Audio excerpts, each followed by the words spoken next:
राधे राधे भक्तों। तो आज मैं सभी भक्तों के लिए रामायण की सर्वश्रेष्ठ उपायों का पार्ट 2 लेके आई हूँ, जो इस प्रकार है। एहि मह रघुपति नाम उदारा, अति पावन पुराण श्रुति सारा, मंगल भवन अमंगल हारी, उमा सहित जही जपत पुरारी। इसका अर्थ है भक्तों, रामचरितमानस में श्री रघुनाथ जी का नाम उदार है, जो अत्यंत पवित्र है, वेद पुराणों का सार है, मंगल करने वाला और अमंगल को हरने वाला है, जिसे पार्वती जी सहित स्वयं भगवान शिव सदा जपा करते हैं। होई सोई जो राम रचि राखा, को करी तर्क बढ़ावे शाखा, अस कही लगे जपन हरिनामा, गई सती जह प्रभु सुख धामा। भक्तों, इसका अर्थ है जो कुछ राम ने रच रखा है वही होगा, तर्क करके कौन शाखा बढ़ाएगा, अर्थात इस विषय में तर्क करने से कोई लाभ नहीं। मन में ऐसा कहकर भगवान शिव हरि का नाम जपने लगे और सती वहां गई, और जहां सुख के धाम प्रभु राम थे। कर मनास जल सुरसरी परही, ते ही को कहू शीस नहीं धरही, उल्टा नामु जपत जगु जाना, वाल्मीकि भय ब्रह्म समाना। भक्तों, इसका अर्थ है कर्मनाश का जल यदि गंगा में पड़ जाए तो कहो उसे कौन सिर नहीं पर रख सकता, अर्थात अशुद्ध जल भी गंगा के समान पवित्र हो जाता है। सारे संसार को विदित है कि उल्टा नाम का जाप करके वाल्मीकि जी ब्रह्म के समान हो गए। अनुचित उचित काज कछु होई, समुझी करई, भल कह सब कोई, सहसा करी पाछे पछताई, कही वेद बुध ते बुध नाही। भक्तों, इसका अर्थ है किसी भी कार्य का परिणाम उचित होगा या अनुचित, यह जानकर करना चाहिए। उसी को सभी लोग भला कहते हैं। जो बिना विचारे काम करते हैं वे बाद में पछताते हैं। उनको वेद और विद्वान कोई भी बुद्धिमान नहीं कहता। सुमति कुमति सबके उर रही, नाथ पुराण निगम अस कही, जहाँ सुमति तह संपत्ति नाना, जहाँ कुमति तह विपत्ति निदाना। भक्तों, इसका अर्थ है हे नाथ, पुराण और वेद ऐसा कहते हैं कि सुबुद्धि, अच्छी बुद्धि और कुबुद्धि, खोटी बुद्धि सबके हृदय में रहती है।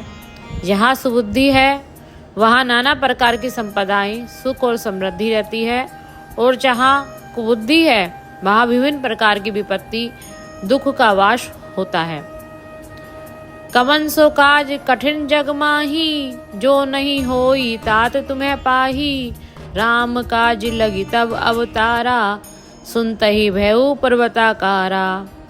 भक्तों, इसका अर्थ है जब माँ सीता का पता लगाने के लिए समुद्र को पार करके त्रिकुट पर्वत पर स्थित लंका में जाना था, तब जामवंत जी ने हनुमान जी से कहा, हे पवन सुत हनुमान जी, जगत में ऐसा कौन सा कार्य है जिसे आप नहीं कर सकते।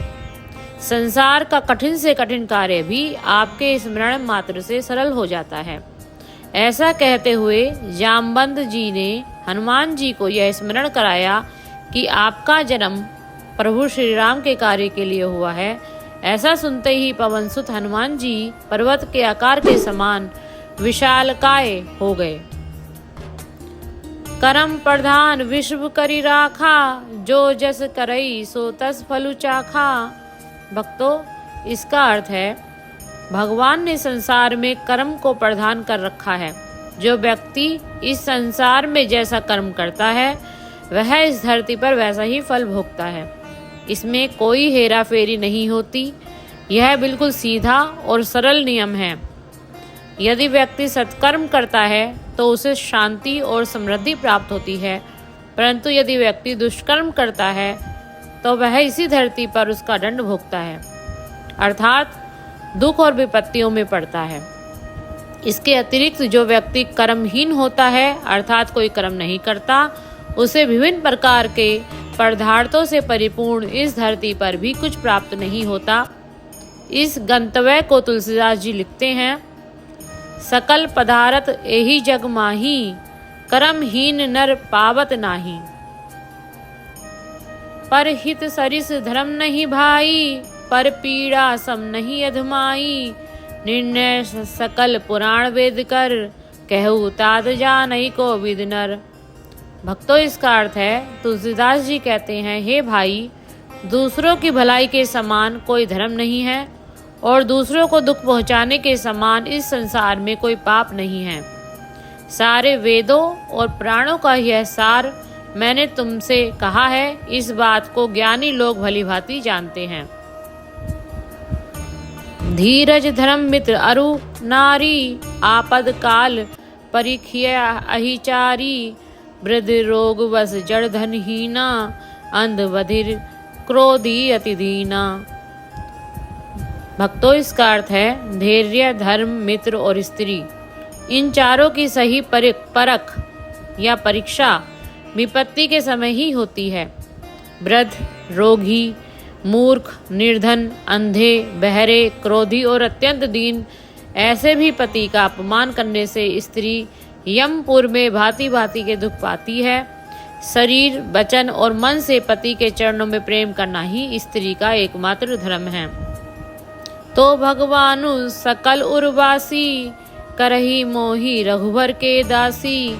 जेही के जेही पर सत्य स्नेहु, सोते ही मिलई न कछु संदेहु।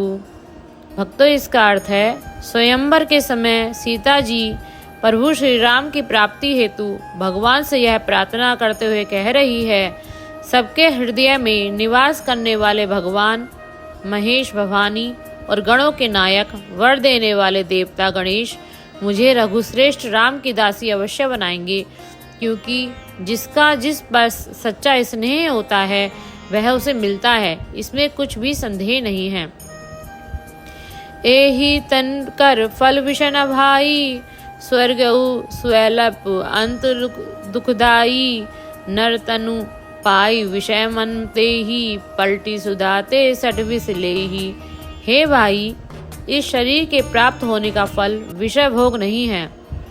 इस जगत के भोगों की तो बात ही क्या, स्वर्ग का भी भोग बहुत थोड़ा है और अंत में दुख देने वाला है।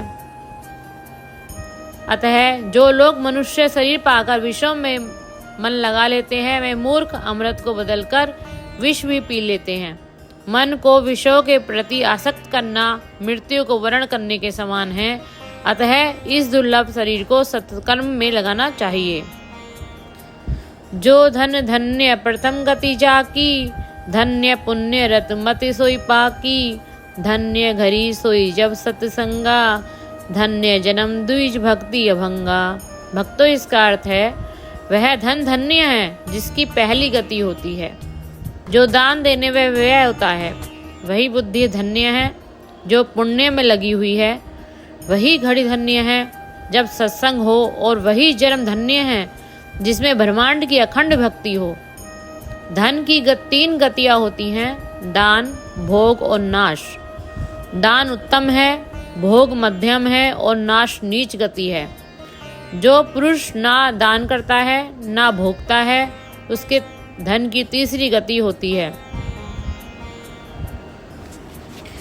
तो आइए रामायण की चौपाइयों का समाप्त हमने कर दिया है। इसके साथ ही हम आप सबसे विदा लेते हैं। राधे राधे।